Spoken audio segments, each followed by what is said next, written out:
Mr. Jody Collins, thank you, sir. I appreciate you being on the podcast today. I'm looking forward to talking to you a little bit about your business. This is Burn the Ship, where we talk about kind of what you do, what you sell, who you're looking for, see if any of those people in our network. We pride ourselves on being connectors and collaborators, so any ideal connection we can make for you and your business, we are happy to do that. But really interested in seeing as well kind of, what your legacy is, what you guys are going to leave behind, what is the long-term plan for your business. So go ahead, give us your business name and your introduction and kind of how you got to where you are today.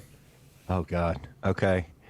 So I've listened to a couple episodes, and I've never heard an intro. You are the one who is 24. And you played basketball. Right. Remember those two things. Okay. Right. So we're getting somewhere. No, but this is going to be painful for me. So my business is Feral Giant. If you want to hear that story, I can tell that story later on. It's kind of funny, kind of stupid, kind of sets up exactly what I represent. Do graphic design, illustration, social media, but videography, photography, web design, SEO. If it's I always joke that if it will make me money, I will babysit your kids. So it is, and I've finally come up with, if it's creative or digital, I can do it. Right. Like I've been doing this forever. So here's why I asked your age. I started in, how old do you think I am? Just looking at me, I'm curious. Oh man, you don't got a lot of the, I ain't gonna lie, you ain't got a lot of the context clues that I need to make an accurate guess. So I'm gonna say that, and because of the way you approach the question, I just feel like I'm being driven to the left and I need to be looking to the right. I think you're 41. Holy crap. God, now I'm trying to do math. You almost hit the nail on the head. Oh, wow. So I was born 1978. 78. So I'll be 43 this year. Okay, 43. Yeah. So when I started in graphic design, I started in 1992, Fulton High School, Knoxville, Tennessee. They kind of a vocational school. So they had woodworking, upholstery, electrical, auto mechanics, all that. And your first year, you went through a program called Prevoke, where you spent 2 weeks in each of those programs. And one of them was print shop. So when I was going to school, there were only 2 computers in that entire school. And they were the old Mac 2CE classics. And one of them was in print shop. And I knew I wanted to work with computers in some form or fashion. So I chose print shop. And so 1992, so before you were a glimmer in your papa's eyes, I was already getting into this field. And I think my dad was 17. He was 17. My dad's in 75. So hold on. Whoa! Yeah. I'm going to puke here. So that's how I kind of got started. I wanted to work with computers. The print shop was interesting. I had taken art a little bit in middle school, but I wasn't good at freehand illustration. Right. I think it was always the comparison of others. Like all of my other friends were so good at it that I was like, I'm okay, but not anywhere near them. So that's kind of how I got started in this. We took on real clients, and here's another dating reference. We took on clients from the community. Our biggest client was a pager company called Volcom. So whenever I see the kids walking around with the shirts that say Volcom, that's I think a surf or skateboard company. Yeah. I'm like, oh, I did work for them in the 90s. Wow. Like, no, different company. It was a pager company less than a mile away from the school. But it was like I grew up really poor, and Fulton at that time was like, I grew up the only white guy on the black side of town. And Fulton was 2/3 to 3/4% black, so I was used to being like the only white guy in the room, which was actually a phenomenal way to grow up. The experiences I had being welcomed into a part of a community that did not look like me really kind of shaped who I was. Same, yeah. Actually, yeah, I had a similar experience in my community. But that's exciting. So tell me, I want to know the name of kind of the story of your name as well. Of Feral Giant? Yeah, sure. So I have a weird habit of coming up with fake band names and album titles. So I was sitting at a bar with a buddy of mine, and Sean, Pointner. He's a photographer here in town. And this couple came out. We were sitting out on the patio smoking cigars, drinking beer. And this couple came out and they sat there and they're like, "Hi, who are you all?" And I smacked them under the table. I was like, "We're a band." And they're like, "What's your name?" It's like, "Farrell Cloggin." And they're like, "Oh, really?" I was like, "Yeah, I play the banjo. He plays the drums." And so for 30 minutes, I just kept making up album titles and who we toured with. And I mixed it with like, "Oh yeah, we opened for Nickel Creek in '99." Yeah. And then I would be like, and then we opened for Bareback Salmon. I don't know. I just came up with names, but I kept going. And he was like, he just sat there and went, "That's right. Yeah. That's right." And so finally, when they went inside, he looked at me. He's like, "What the hell was that?" I was like, "I don't know. Who cares?" Like, we're just hanging out. So then this was like 4 years later, I went to start my business and he and I were talking and I was going to call my business El Gigante Blanco because there's a Mexican restaurant I go to where I'm the only white guy in there and they call me El Gigante Blanco. I was like, well, that's pretty cool. Oh, side note, I'm 6'7". Oh, okay. Yeah. I'm about 6'5". So I'm a big boy. And I'll show you this card. So I actually made these cards years ago that say, if you can read that. Yes, I used to play giraffe in school plays. That is awesome. So a buddy of mine had this idea for a card and he sent it to me and it just came up on Facebook Memories. I think it's been 4 or 5 years since, or maybe 6 years since I made that card. I get asked about my height so much that I've handed out, I think 400 to 500 of those cards. Like that's how often I get bugged about my height. So I was going to the white giant, El Gigante Blanco. And he was like, I don't know. My buddy was like, "I don't know if that's Sean. I don't know if that's a good idea." And then his wife came up. I was like, "What do you think of this name?" She said, "No." I was like, "Okay, she's the smart one. I'm going to listen to her. You're an idiot." Yeah. And he was like, "You got the perfect name there, Feral Giant." And I was like, holy crap. So I went home and I was like, you know what? I've got friends. I got a friend in Cleveland, Ohio that goes by OK Pants. And then a guy here in town that goes by Status Aircraft. I was like, yeah, I'm an artist. I should just have like a name. Right. And so I looked it up. I was like, nobody has Feral Giant. It's unforgettable. That's what I'm going to go with. Right. And so how have you kind of incorporated that brand into your business? Is it still just kind of branding it around yourself, branding it around your personality? What does that look like, kind of that attack strategy for marketing for you guys? Yes to all. So I have a little, what I call the Feral Giant monster as my branding. It's got these little hairs, which is funny to me. And do that. And I've done like also part of who I am and part of my southernness. You being from Atlanta, you'll like this. You're in Knoxville, right? Yeah, Knoxville, Tennessee. So I am a hardcore Waffle House fan. Oh, cool. And I made T-shirts that say Feral Giant in the Waffle House style and made little stickers that are the Waffle House sign that says Feral Giant. So kind of stuff like that. You gotta send us some. We'll wear them on the podcast. Oh, yeah. Oh, although seeing you, I think I only have 3 left and they're all 3XL. So they may be a little, you might have to cinch them up. Might have to work out and eat some meat. Yeah. Yeah. But, and it's weird. Like a thing I've struggled with, cause I also do a thing called be more humble. Like saying people should be more humble, but it's also a struggle as an entrepreneur to be more humble. Cause you feel like you always need to be flossing or whatever the kids are saying nowadays. And it's hard for me to brag or anything. And the biggest thing that I've finally started telling people is like, when you hire me, like I'm the head of the Giant, but I've lived here all my life. I have all these creative connections. So it's a lot of what I do is pick and choose who I work with on projects. Like, okay, this is a website that has high-end coding. Okay, I need to hire this guy.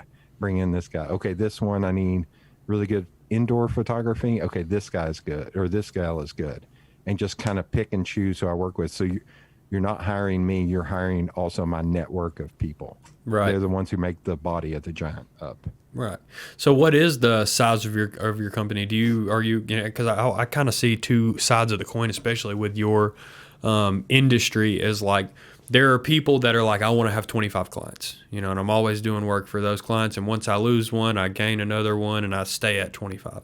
And then there are some people that want to continuously onboard clients, continuously do work for people. How do you function as far as onboarding goes, and what is kind of the scale of your business? When it comes to clients, it's kind of scattershot. Like a weird thing. So this August, I will hit 5 years being out on my own. And I have done zero outbound marketing. It's all been inbound. It's all been people coming to me asking me for work. And it's been anybody from like an international pet product company had me come in and do like work with how their products looked on Amazon. How does that happen? So I used to work for that company. I worked there as a marketing person 5 years. Yeah, but how do you go 5 years with no outbound marketing? Where do your clients come from? All over the place, just connect. Like I said, I'm, again, trying to not be more humble. I know a lot of people in town. Like right. I'm very connected. I get out a lot and go to a lot of networking events and stuff. But a lot of it is people I used to work with or people I used to work with who refer me to people. Right. So like, so it's just networking, continuing to stay in touch with that network you had from old places. So if I'm looking to do outbound marketing now, I'm probably going to shift more into doing more personal or independent projects. Like right now I'm working with 2 women in Indiana that they're both in grad school, and they're trying to figure out ways to start some kind of side project where you don't get mired in the grad school life. It's forcing people to go out and have a coffee with somebody. Right. It's almost like, I don't want to say forced friendship, but it's just not getting stuck in that. So I'm doing like their branding and helping them with their website right now. But then like 2 weeks ago, I just finished up a project where I did the branding for a guy and his wife who just moved in town, that they were Oscar nominated and Emmy award winning filmmakers. Like they did John Prine's last music video. Oh, wow. Or maybe his first music video. And they're documentary filmmakers, so I did the branding and stuff for him. But then on the flip side, I'm doing a website design for I'm trying to remember what we decided to call her. She's an interior designer, but it's more about creating a life space. So I think that's what I like. Like I'll do the big corporate jobs because they're the ones who pay the mortgage and pay the bills. But if I had my druthers, I would rather do these smaller projects. Yeah, you're like me. You get that incentive, and this is exactly how I say it. It's like I get a huge kick out of seeing people build stuff. Yeah. Like I get a real like energizing pull out of watching people build stuff. Like anything I can do to take you guys from wherever you're at and add some value there. Mm-hmm. Like I'm always looking to do that. It's like, hey, I have this really good idea. Here's what I want to do. That is like in my hometown is like 60, 70 miles west of Atlanta. So It's very small town. Definitely not a lot of resources there as far as small business or kind of, giving kids the hopes and dreams that they can really do whatever they want. So we, Tristan and I, being from my hometown, it's just a little bit different there that you have to be creating the culture that you want to be a part of, especially, moving into the future. Like you have to constantly just be creating that. There's not a lot of resources, not a lot of energy into creating your own business. You get inspired by seeing someone say, hey, here's what I want to do. And I have been in this, B2B space, learning from entrepreneurs, learning from people that have been through the trials and tribulations of entrepreneurship. And I can say, hey, here's where I would start. Or here is a really good couple of people that I would defer these questions to within my network. That is a very strong place to be in business to me. And to me, it's been really good. And I'm excited about it. Continuing to grow and have relationships in that way is exciting to me. And I don't want to stop growing my business in that way. And it looks like you just kind of being and continuing to give that same message in that same area is that you are one of those people that people kind of defer to when someone has that thing that they want to bring to life. Right. This is a weird thing. It's almost like this is going to sound, I'll go negative before I bring it back to positive. It's almost also like a respect thing. Like there's a big company, a national company that I did work for, that it's constantly like nitpicking and just, can we change it to this color? Can we change it to, and I'm like, you brought me in because I know what I'm doing. Just let me do what I do. Right. Like you got to trust me that I have tried all the options and this is the right thing. Whereas opposed to like a friend of mine came to me to do a brand for her and she was like, I kind of have an idea. Can you do that? And I was like, yes, but let me try another way and show you how it may look better. And she came back and she was like, oh my God. Yeah. You unlocked the key that I was missing. And so stuff like that, it's like, it's almost like a respect level of like when you're working with a medium to smaller company, they're like, no, you know what you're doing. That's why we brought you in. Sure. Whereas sometimes bigger companies are like, no, let us tell you how it is. I was like, Are okay. you a marriage of both the strategy and the graphical portion of your service? So you'll talk strategy of, hey, here's how we're going to use this. Here's what we expect. Yeah. Okay. Oh yeah. So I've been doing graphic design so long that I would hit points. This is why I said, photography, videography, all that stuff. I would hit points where I'm like, you know what? I'm at like a 90% on design. I was like, I need to pause that and work on something else. So I would learn, marketing. And then once I started learning about that, then I hit a point. It's like, let me check on graphic design. And I just kept doing that. Right. And I'm constantly like beta testing stuff. That's the social media stuff. Like I got into it because I'm a nerd and I was like, you know what? This is a free option. Let's figure out how this can work. And I ended up on 30 plus nonprofit boards or executive committees just because of social media, because they would be like, wait, this is a free resource. Now, I was like, stop. It's not free. You still got to put time in it and effort. So let's figure out the best strategy for you to do. And I'll work you up a calendar and here's, and I would just list everything out. But I would start by like interviewing them and say, what do you want out of this? And I have just like stock questions I ask people. What do you want out of this? Is there anything you like that you want to come through on this, on your branding, on your marketing strategy? And all of that drives the work I do. That's why I go back to the respect thing. It's like, I've done all this work based on what you said to develop this. And that's why it's the best thing for you. Right. Right.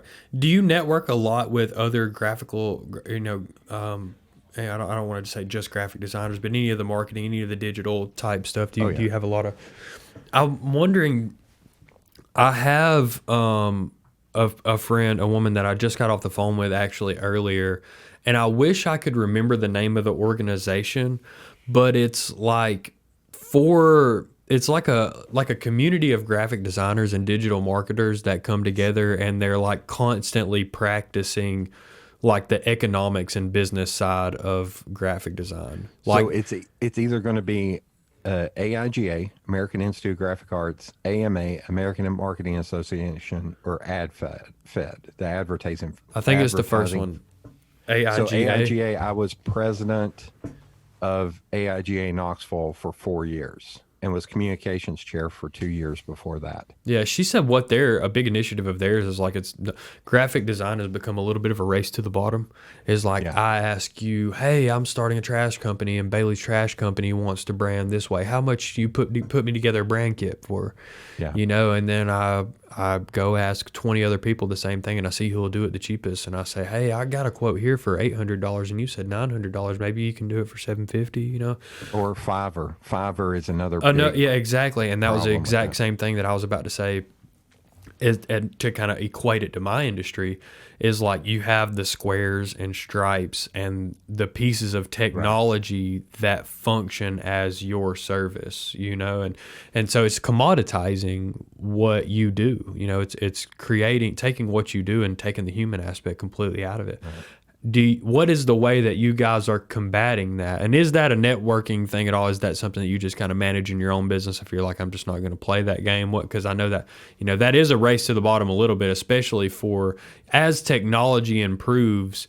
Tristan and I were just talking about this, is you can go spend a few months on Canva and get really crafty in what you're doing with some of those shapes in Canva and get a job over somebody that's been to school for years and years and years, because you'll do the same thing for less money because you have this technology around you. What is the band-aid of that for your industry? Because that sucks. Well, I am all, because especially with Tristan being here, I appreciate Tristan. Tristan's really good at what he does. He's more talented, honestly, than we need him for. Honestly, he's head and shoulders above what he does for podcast production here. What he does in there is more his speed. This is just what we need him for. So I commend you, sir. But we talk about this a lot, is that those skilled people don't get the value they deserve, especially in that industry, man. It's like that the stuff, people are really, really talented people, and because they command a certain level of pay and respect, they don't get jobs because they're basically overqualified in the terms of what these people are hiring for. It's so crazy to me. So I'm wondering, how does that sound in your head? What is the adversary to that in your head, and how are you guys kind of combating that?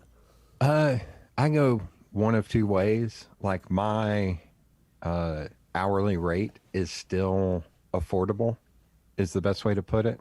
Like, I've got other contemporaries who are like, you need to raise your rate. You need to raise your rate. I was like, no, I don't. Because working with some of the clients I want to work with, I was like, they would never be able to afford me. Yeah, I'll beat you a volume. Yes. I was like, I would rather do good work for smaller or medium to size people at a lower rate and have a good quality of work than raise my rate and price myself out of that. And the other side to that is, I look at people who want to use Canva, who want to use Fiverr or any of that, and I just say mazel tov.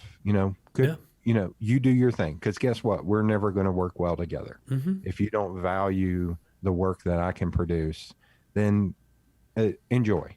Good luck. Tristan's with your about to rock out of his seat over here. Tristan's like, yes. But I just laugh at the Fiverr thing. I was like, good luck with your Nike logo. 100%. That's what they're going to give you. They're going to give you something that's a rip off of something else. So good luck. Enjoy. Yeah, it sucks. All that stuff sucks. I also don't care. Like, I look at it as, if you want a $5 logo, you're not my ideal client anyway. Nope. Good luck. I hope your business succeeds. Right. Like, I wish them the best. Right. That's all you can do. Yeah. That's all you can do. So what, how, as that community, that network grows of graphic designers, are there younger people coming out of school that are looking to you for some tidbits? Have you found yourself kind of in a mentor role? A lot. I should have been charging for this years ago. Yeah. Well, I don't know. It's one of those weird things of, those who don't teach, that kind of adage. And I don't want to crap on other people but I've seen too many people I know, they're like, can't make it as a designer. No offense to anybody listening. I'll give you my address or my phone number at the end to where you can come talk to me. I'm still 6'7". Yeah. Yeah. Well, no, I'm a big believer in, no, you should talk it out. Right. Like, this email, social media, screw that. Yeah. Come talk to me. Phone call guy. Yeah, we'll figure this out. But so yes, like, when I was in college, I actually would finish my project so early, I would help some of the other students with what they were doing. And it was weird. Like, I chose to go to a community technical school over the big university here, because the big university taught art first and foremost. It was, you didn't touch a computer for the first 2 years. And as silly as it sounds now, in 1996, like skills like freehand painting, sculpting, stuff like that. Like, they were building CD cases by hand. And my thought was, it was 1996. It's a skill. Was like, hey, that's a skill in 2021, huh? It's like, computers are the future. Yeah. 1996. I was like, I need to learn the computer. Yeah. Even at the time when CDs were popular, you knew CDs were going to be a thing of the past. Yeah. That's crazy. So I chose that. And because of that, a lot of the people that were in class with me were not kids my age. I was always the youngest person in class. It was older people who were coming back to school. Yeah. And because of that, I would help them learn computers. And then from that, like, I started helping people after school. I would mentor people. I've taught graphic design. On the flip side, I've taught graphic design to middle school and high school kids at a community art studio here. And I did not bring a computer into the equation. Right. I made them do everything on graph paper. I was like, I need you to learn how to draw type. Drafting type? Yes. I was like, I want you to learn. And I would do, like, here's the history of graphic design. And that would be 1 day's worth of course. classes. And then I also go to a bunch of schools and talk about what I do.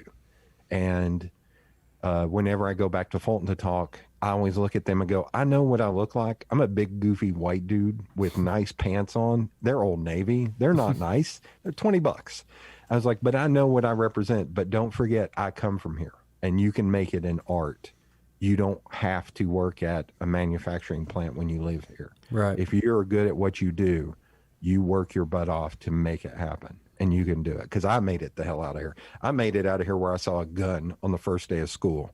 You all are not experiencing that. When I went to high school here, it was rough. I saw a gun on my first day, and there was a fight in the Kroger parking lot right next door. And that's how it was. So, like, I just look at those kids, and I was like, you can make it. So I end up talking and mentoring to kids a lot. Right. And there's also a big thing in design right now. There's only 3% of graphic designers are black. And that's a problem for me. What? Only 3% of graphic designers are black. Wow. So that's why I go talk at Fulton, or that's why I go talk to kids. And there's actually a bookstore here that just opened up, that they have bookstore, and they're like a community workspace, but is black owned by two women. And one of them has a podcast called Black in Appalachia, which is a fantastic podcast, been picked up by PBS. New York Times has written articles for it, but they have a podcasting studio, and they're asking me to come in and talk about entrepreneurship and podcasting and all. I was like, yeah, happy to do it. Cause I want to, any young black kid, I was like, I know I'm a big goofy white dude. I get it. But this is where I come from, man. And you can do it too. Like, tell us about your podcast. So I have 3. One of them is unpublished, called Big Man, Big Fan, where I interview people about their favorite films. I'm banking episodes of that and doing a Patreon with that, to where I do commentary on films with a guest. What have been some of the answers? You got to pick one film. One film, and we talk about for any an hour, film, but one. But I will say it ends, and I make them tell me the film, so I make sure I saw it, because I'm also a giant film nerd. Yeah. And at the end, I was like, tell me a film you think is slept on. And we will talk about that like the last 10 minutes, but don't tell me that one. I want it to be a surprise. I'm just now thinking of it in my head.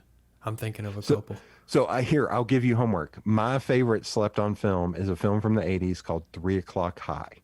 And it's about 2 guys who end up, one of them is a big guy, and one of them's a smaller guy, and the big guy doesn't like being touched. The smaller guy accidentally touches him, and they do a fight after school. And it's like an hour and a half long. It was on HBO all the time. Sounds like Key and the Sting. It's amazing.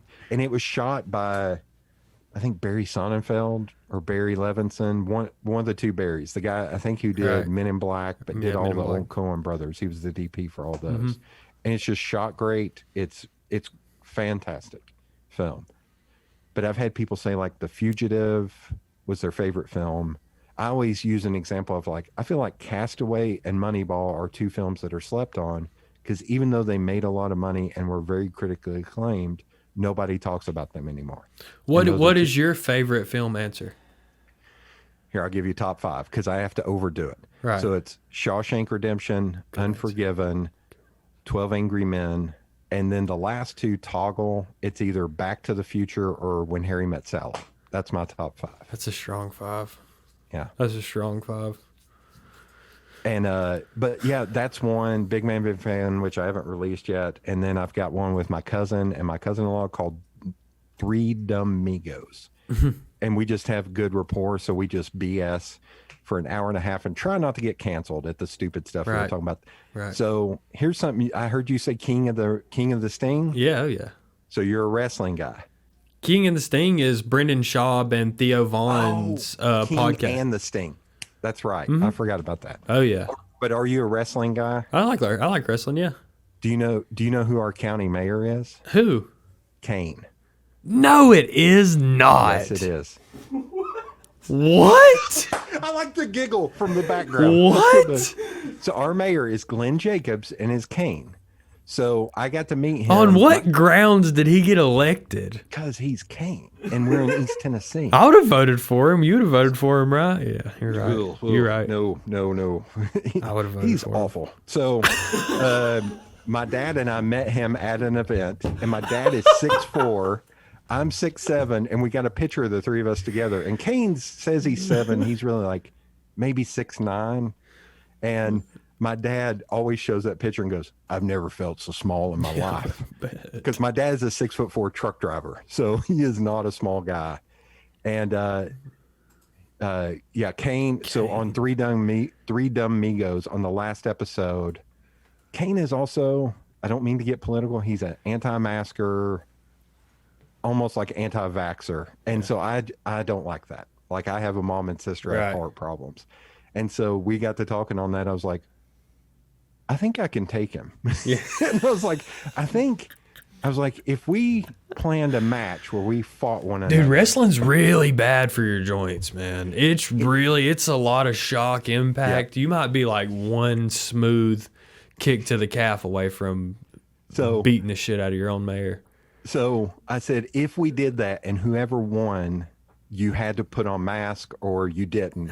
I was like, I think I can. So we talked about Depends on the motivation. We talked about that for 20 minutes. And my cousin-in-law was like, "You're out of your mind." And then my cousin was like, "Yeah, I think you might." Because I fought a lot when I was a kid. And I actually, there's something I will not talk about. It was kind of rough in high school. But then after high school, I boxed. And I ended at 30-0 with 18 knockouts. Oh, wow.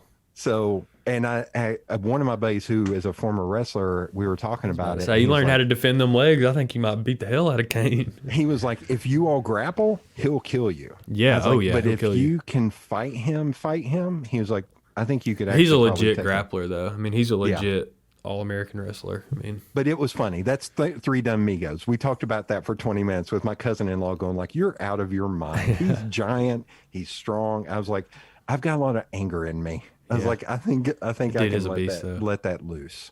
Wonder what it is about old celebrities' inspiration to become political figures. I don't know. Tommy Tupperville. Who was the original of that? Has to be Ronald. No, has to be Ronald Reagan. Governor in California, when he first ran as governor in California. He was already mega famous by then. Yeah. Because he even beat Clint Eastwood as mayor of his city, because I think that was early 80s. Clint Eastwood? What? Yeah, he was mayor of his town in the early 80s. Yeah. Wow. I would have voted for him too. So that's the second podcast. The third podcast, which is my big one, is called Ramblin' Man. As you can see, I can talk to a brick wall. And so the conceit of that one is I find someone knowledgeable on a topic and we just talk about that topic for however long it takes. The longest one has been 6.5 hours. There's a guy I know Tristan's like, don't give anybody over here any ideas about any 6.5 hour long podcast. So that one here, Tristan, for you listening. So that friend of mine, there are two big things about him. Do you know who Alex Haley is? The guy who wrote Roots, the book Roots. Mm-hmm. Alex Haley is a prominent black author that's won all kinds of awards.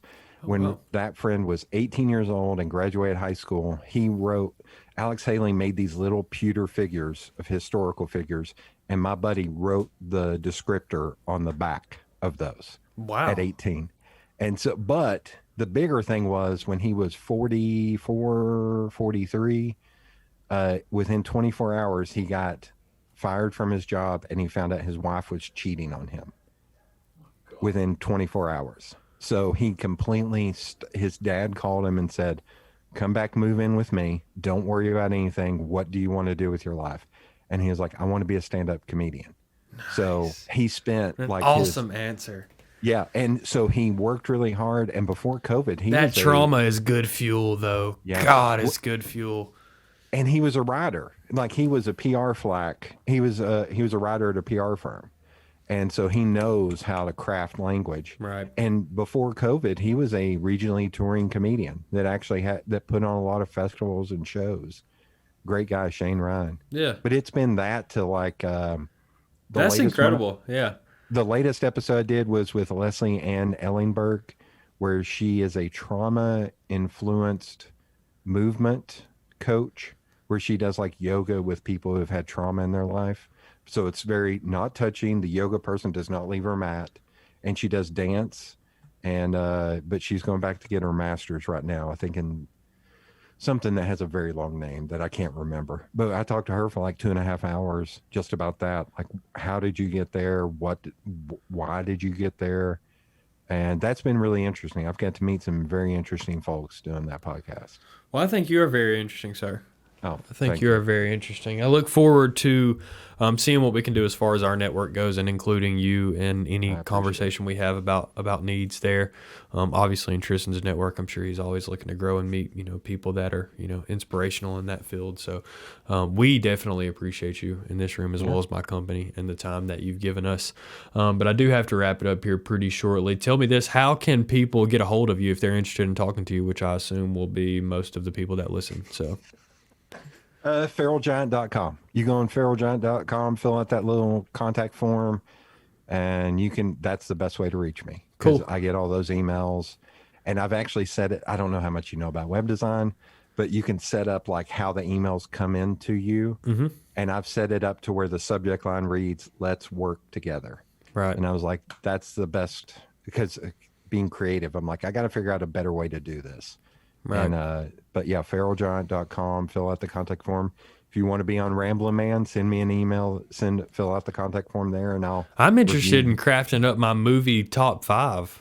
I'm interested in that. It's my starting lineup of top 5 movies and seeing if they can compete with that one, even though I think that Shawshank is probably a unanimous choice. What is one you think would be odd in your top 5? Like, what is something that's like, the film Can't Hardly Wait is in my top 5 for you? Okay. What's the movie that I just watched with the guy that plays in Game of Thrones? It's called. What's that movie called? I just sent you a picture. Is it which one is he on Game of Thrones? You know what's funny? You just hit a point. Ramblin' Man, I have never seen an episode of Game of Thrones, and at least a dozen episodes has started with us talking about how I've not seen Game of Thrones. Really? Why have you not? You just holding out? I didn't have HBO when it started, and I watched a little bit, or I didn't watch any, but I knew a little bit about it. I was like, there's too many characters. I'll wait till it's all over and watch the whole damn thing. Peter Dinklage is who I was thinking about. Okay, so can I guess on what that film was? Sure. Was it Promising? No, not Promising Young Woman. I Care a Lot. I Care a Lot. Yep. I Care a Lot. I'm a movie nerd, man. I think that one's in my top 5. That would surprise me. That's not usually my flow, but I like that one a lot. I'm a big fan of all of the characters of that movie. Okay. That's a solid movie. I haven't seen that one yet, but because I know a little bit about that one, I would suggest a TV series on Amazon Prime called Wayne. It's only 10 episodes. It was on YouTube Red, 30 minutes an episode. I'm down for that. I can knock half that out on a plane tomorrow. It is not going to have a season 2. It is brutal. Like, the violence and the cursing is brutal, but It is amazing. Tell me this: are you the same as series savant of series? What is like your starting lineup of streaming series? I can give you 1 and 2, and they always flip. It's either The West Wing or The Andy Griffith Show. Oh, wow! The West Wing is the greatest drama ever, even though it's a little. The Andy Griffith Show is one of the best comedies ever. That's a different answer, though. That's not what I expected. What did you expect? I don't know what I expected. I mean, I hear a lot of Breaking Bad, a lot of Game of Thrones is thrown around out there. I don't know. There's a lot. I like the one with Franco that we were just talking about the other day, the one where it's talking about the JFK assassination. Oh, 11/22/63. Yeah, 11/22/63. Yeah, whatever it is. That one's really good. Another Franco one where they're pimps. What's that one called? It's on HBO or Hulu. Spring Breakers. No. It's not a movie. It's a series as well. The Shoot with Maggie Gyllenhaal. Yes. Maggie Gyllenhaal is the main. Yeah. the I main can't girl pull that in there. name right now. That one's incredible too. If you haven't watched that, It's the something. The Deuce. That's what The it Deuce. is. The Deuce. So I'll That's give it. you the best thing I saw in 2020, and I know you got to go, but No, I'm the good. the best thing I saw in 2020 was on Apple TV Plus. It's called Ted Lasso, Ted and it's Lasso. Jason Sudeikis from SNL. Oh, I'm very familiar. So he is a college football coach who goes to England to coach Premier League soccer. Oh, And yeah? it is the give it 2 or 3 episodes. It's only 10 episodes, I think. It's the most heartfelt. You may cry. I've watched it 3 times all the way through. Wow.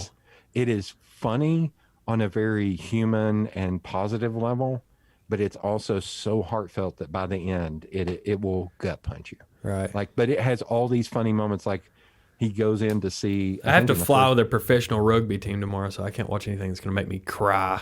Oh, God. They'll they'll shame me all can. weekend. It's fine. If you watch the first few episodes, you won't. Yeah, you're It's mainly towards the right. end. But in the first episode, this is a dumb, funny thing that I love. He goes in to talk to the owner of the football club. And as he's walking out, she has a coat rack that looks like a tree. And he high fives it and he goes like, high five tree, and high fives it and walks out of the room. I was like, that's dumb and hilarious. Like it's constantly little things that if you're not paying attention, Right. like that's why I've watched it 3 times is I've found stuff on the third rewatch that I did not catch on the first one. Yeah, the last one I just got through was Peaky Blinders. That's another one. If it's whenever it ends, I'll go back and watch it. There's all. one more season coming. I think Yeah. they're filming it now. That actor, Cillian Murphy, next he's level. unbelievable. Next level. I also You know, did not realize he- he's very short. Yeah, I he's thought very he was short. tall. But He he's went very- into the to play the timekeeper in Time with Justin Timberlake. Mm-hmm. He went in and did his interview in that, and he was less well known at that time. I think that movie's Mm-hmm. like 2010, something like that, 2011 maybe. But he went in and did his interview with no accent. Just did an American accent. He was actually doing an American accent. And so they were like reviewing his profile for as his actor, and they saw that he was Irish, and they thought that he had like done that to seem interesting, but he was really American. And so when they brought him back on they gave him the part, brought him back onto the set, and he was talking normally with his Irish accent, and they thought it was fake. Like they thought people were asking him like, why are you talking like that? You know, like, your character's American. You know, you don't. And he's like, I'm Irish. Like I'm from Ireland. I've lived there my whole life. He's awesome though. He's awesome in a lot of stuff. But yeah, I do got to go. So I appreciate it. Thank you. I'm going to watch a bunch of the stuff you just told me. We're going to get this out as soon as possible. Stuff's crazy over here, but we're going to edit it as soon as we can. And I appreciate you. I look forward to coming up to Knoxville. My owner of my company is a big UT fan. So we'll come up there, hang out with you guys, grab a beer. Be good to meet you. Good to shake your hand at some point. yeah. I'm So excited about it. Whenever you come, prepare. Do you like hot food? Oh yeah. Jackie's Dream. cool with Look it up on. So here's a fun fact. I have 2 different menu items named after me here in Knoxville. At Jackie's Dream, it's hot chicken. It's Knoxville hot chicken, not Nashville. And the first time I walked in there, she had only been open a week, and she had a sign up, and it said hot chicken, large white, large dark, small dark. And I went to my coworkers, like, look, I'm already on the menu, the large white. And so when she moved, she was like, you're the large white. It's called Maybe the I got to Jody. come up there and introduce myself and be the small white. You know, Small, but it's I come in next to you, that I'll definitely and be beer, small white. I can steer you on beer. I'm a stout and porter only, but I know where the good IPAs and all that stuff. That's is. me. That's me. I'm And I've also done. If you look on Feral Giant's Instagram, I've got a gig with a brewery here where I've done the art that wraps around the glasses that he sells cool. once a quarter as a specialty item. I just turned in 2 more that he's getting produced. Cool. Well, I look forward to it, man. I look forward to seeing your network and how things go up there. Introduced to the city, introduced to yourself. So thanks, man. I appreciate your thanks time. for having me on. Yeah, absolutely. I look forward to continuing the conversation. All right. Cool, man. Have a good day. You too.